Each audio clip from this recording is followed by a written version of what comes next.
Welcome, everyone, and thanks for joining us today. This is the third session of our summer series of webinars.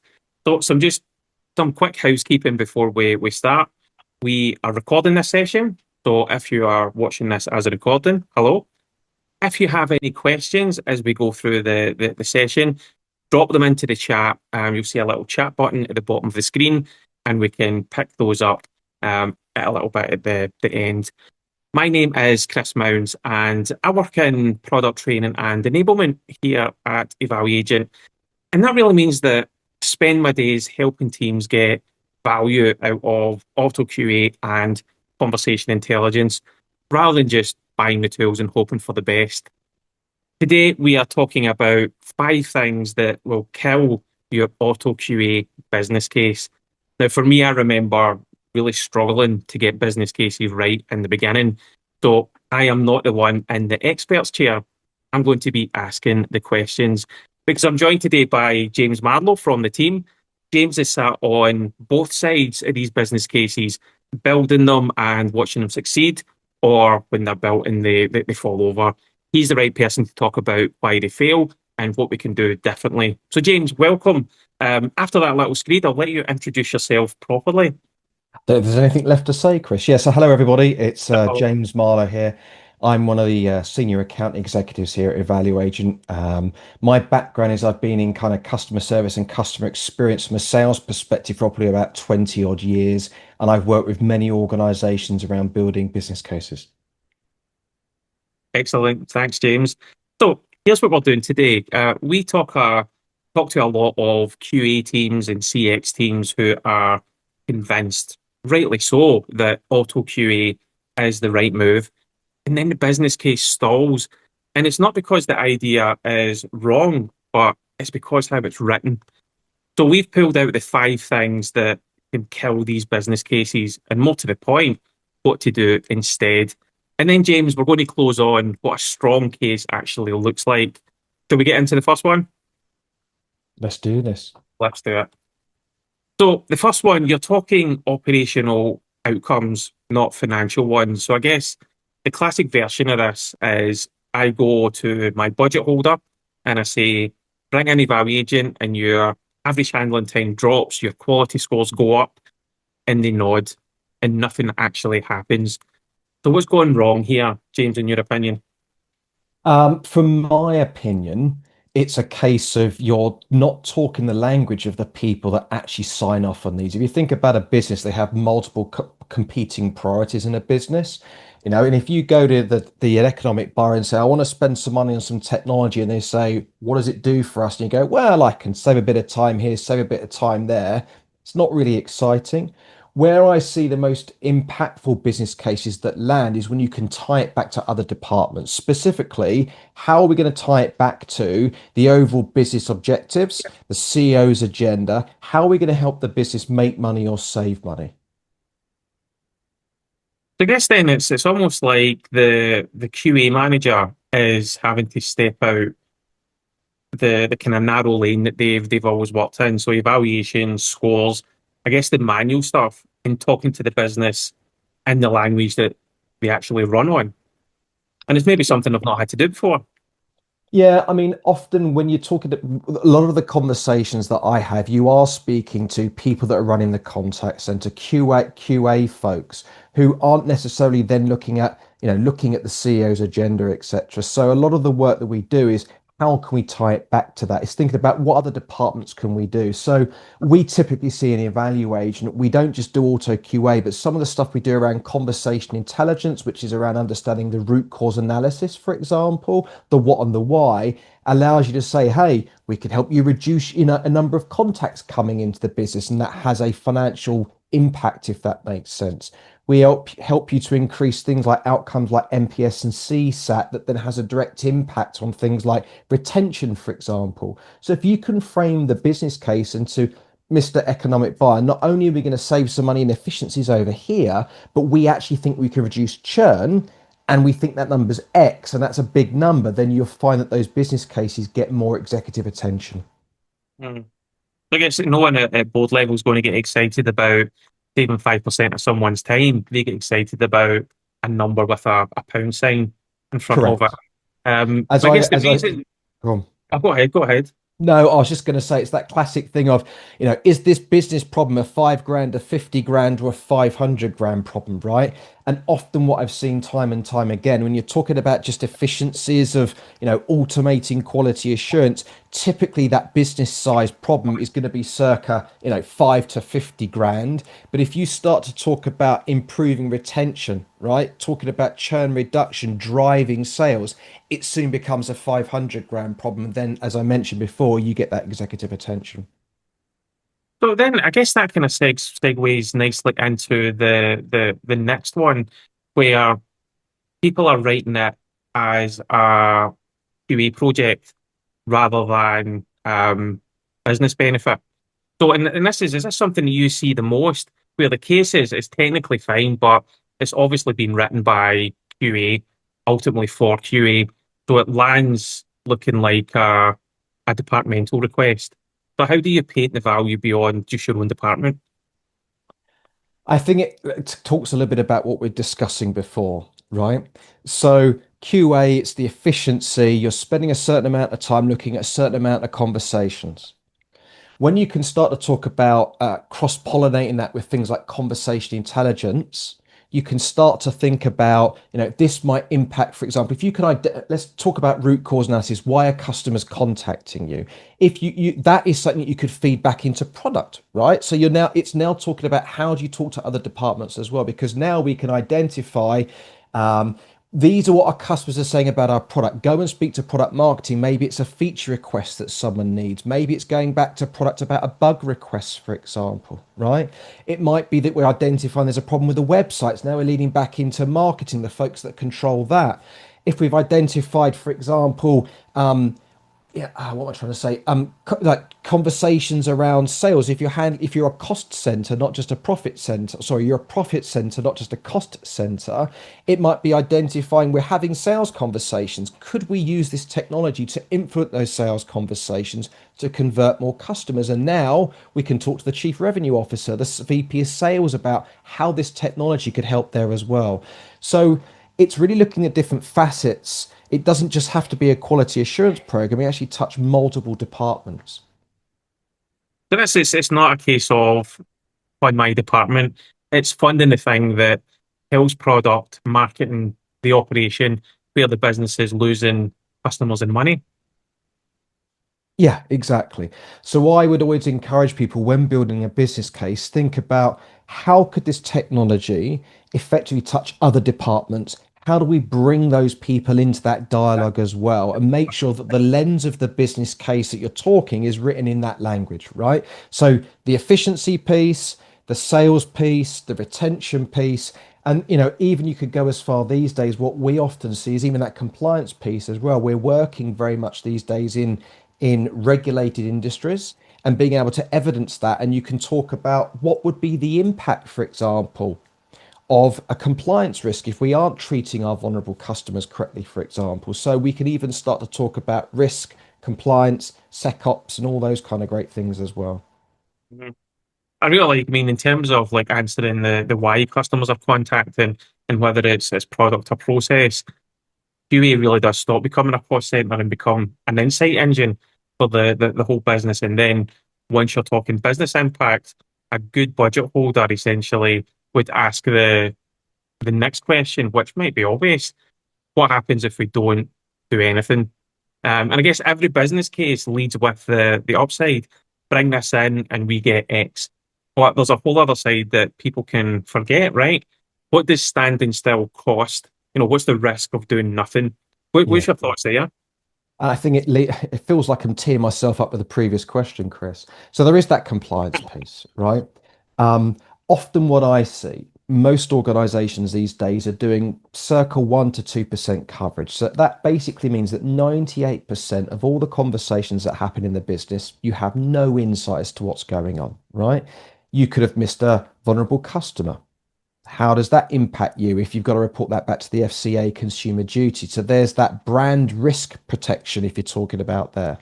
What about a churn? What about if someone's contacting you regarding a renewal conversation? That agent didn't handle it very well and you've lost a customer.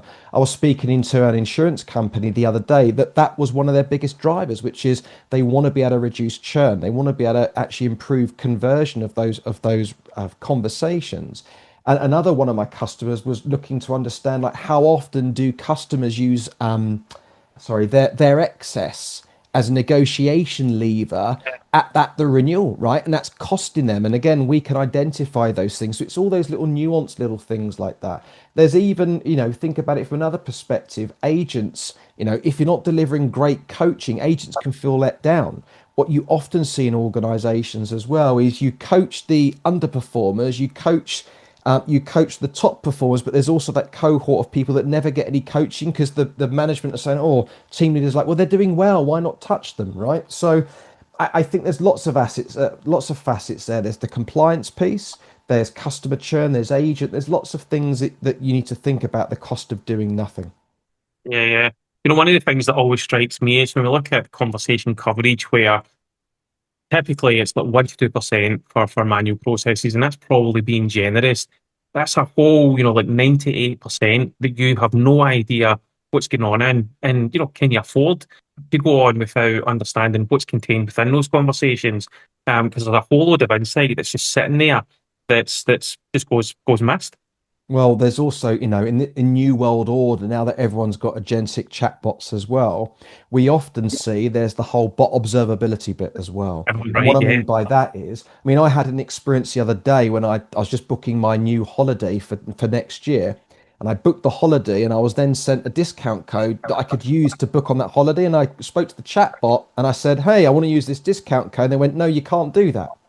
Go and speak to an agent. And I got put in a queue, gave them all my prerequisites. They asked me during that conversation, do you want to do you want to have a transcript of the chat? I went, yes. And they cut me off, right? And it's those nuances where that we have these experiences we built these days that we think are doing well. IT, from their perspective, TUI put. Oh, sorry, the travel company I was talking to probably thought I've done a great job in terms of deflecting me away from the business, but I had to channel shift to a new channel, right?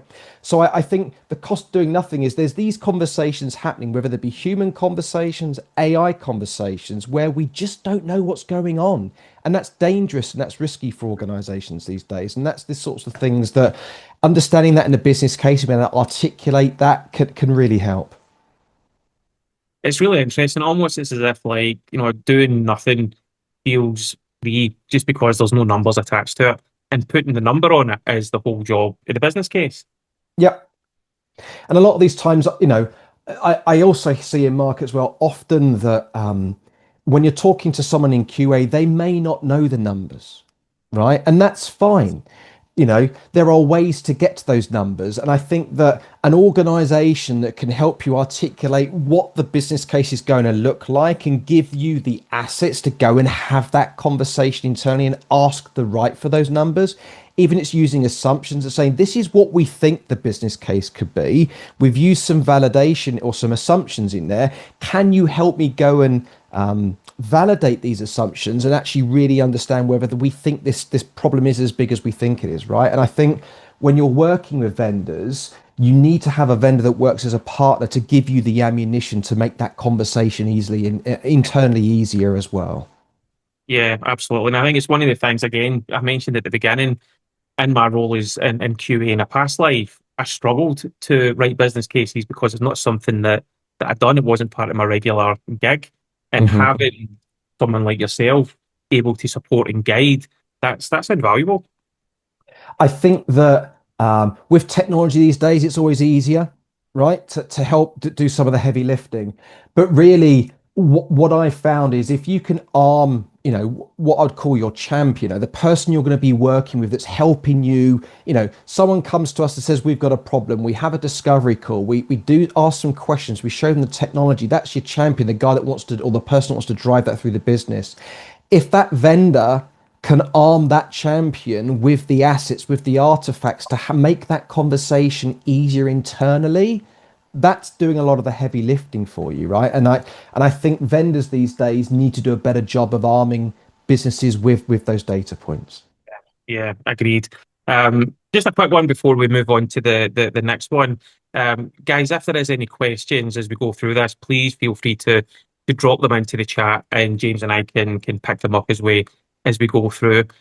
So James, let's say I have taken my business case up and the budget holder says, fine, why don't we just build this ourselves? Or is there a cheaper vendor? Or let's look at this again next quarter. If you've done all that thinking for them, then I guess they've got nowhere to go. So how could someone handle the alternatives? It's a great question, right? So let's unpick that a little bit. So the conversation around let's go and build it ourselves. Yes, you could absolutely try and do that, right? And I've had many conversations where someone's gone, we're not right, we're not ready to buy at the moment. We're going to go off and build it ourselves, right? The issue with that is, yes, you can take a transcript of a conversation, throw it into a large language model and say, how well did we do? And you get an answer, and it'd be maybe 80% of the way there. Where the real work goes is taking it from 80% accurate to 95% accurate, and that's not an easy thing, right? And I've seen many organizations say, we're going to go off and build it, and then come back 6, 8, 12 months later saying, we had a go at it, but we've realized there's a lot more, and it's a lot more complex that you want, right? Then you talked about, what was the other question you asked? You said specifically about, what was the other one, Chris? Apologies, I've got lost my train of thought there. Or a cheaper A vendor, cheaper or vendor. looking Yeah. again at let's look So, again at the next quarter. well, let's take the cheaper vendor. There are absolutely lots of options in market at the moment, right? But I always go back to the where prior to this example, Chris, we talked about what happens if you have a cheaper vendor, right? We was talking about that product that I brought off the interwebs, right? But there's always going to be a cheaper vendor. But again, it's the domain expertise, right? Again, if I just look at from a lens of evaluation, we've been doing this for a long time, right? We move away. There's a lot of vendors in market. We say, yeah, we can do QA, but it's very much black box, right? You've got no control of the prompt, no control of the guidelines. So when you say, was the agent empathetic? Well, you can't define what empathetic is.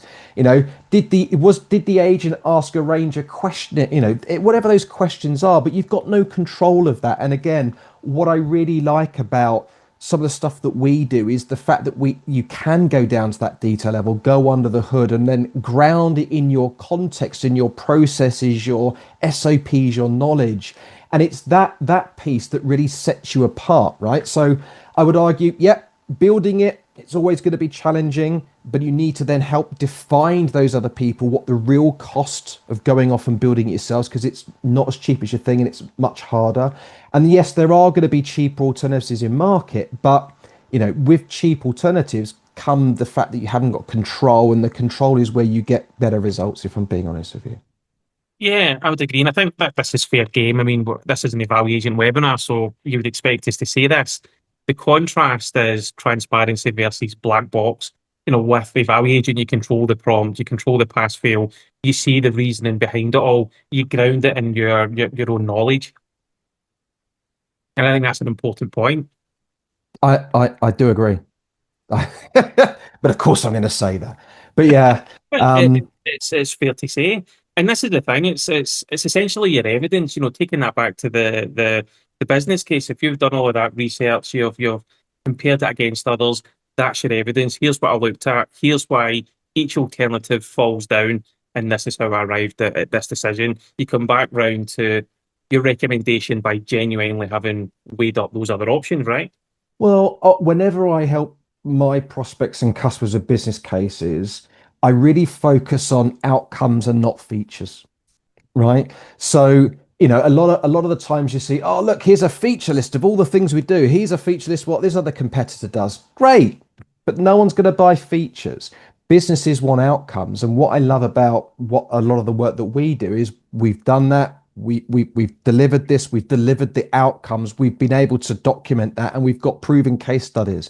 And it's that for me is the exciting bit. Is, you know, yes, you can go off and build it yourself. That's going to take you a long time, and by the time you've actually built it, the technology's probably moved on. Yes, you can go. Exactly. Yes, you can go Yeah. and buy a cheap option. That's great, but it's only going to get you part of the way there, and then you're going to come across something that you want. You go, I can't really do that, right? So, you know, it's always focusing on the outcomes, not the features.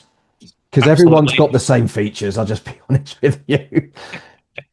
Listen, so let's say we have went through all of these changes and we've got our business case, and then they say, yeah, this is a massive replatforming job. This is going to be 6 months before we see a penny of value, and it's going to eat a load of resources.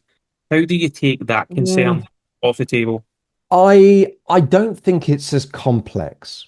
It depends which route you're going down, right? What I like about what we do is we're technology agnostic. In other words, we can plug and play with pretty much any technology out there. We have built a bunch of pre-built connectors, but we also we're API first. So as long as you've got an API, we can talk to it. So what I mean by that is when you think about doing a project around auto QA and conversation intelligence, normally there's two things at the stumbling blocks. The first one is around getting the data into the platform, and we make that beautifully simple. Once you got the data in, it just works, right? The conversation intelligence works, the root cause analysis, the reason for contacting intent, the X metrics like number of repeat contacts, resolution, all that great stuff. The other part that's often perceived as heavy lift is then the lift and shift of the scorecards, right? And we've got a great team at Evaluagent that are like subject matter experts in terms of best practice guidance on how to take your existing score rubric and convert that into Gen AI because it's not as simple as you think, right? So it's about what are the questions you want to ask, and then it comes back to the fact that we have got control of the guidelines, etc., and the pass and fail. So where I'm going with this is, yes, it's a calibration process. You take your scorecard, you implement it with Gen AI, you run it against your conversations, right? You then give us feedback. Then you iterate, and we have a couple of different iterations on that scorecard, and we're calibrating it so it scores as well as one of your best QA agents, right? That process end to end is probably a 4 to 6 week project from sign contract to go live. This isn't huge change management. It's not, doesn't have a huge dependency on IT because we got pre-built connectors. We just need to have a project owner, someone that's responsible for doing the actual implementation and training, right? And then we're away to the races. So I would argue the change management piece is not as big as you think. This is not like replacing your CRM or your CCaaS provider. It's the bleeding heart of your organization.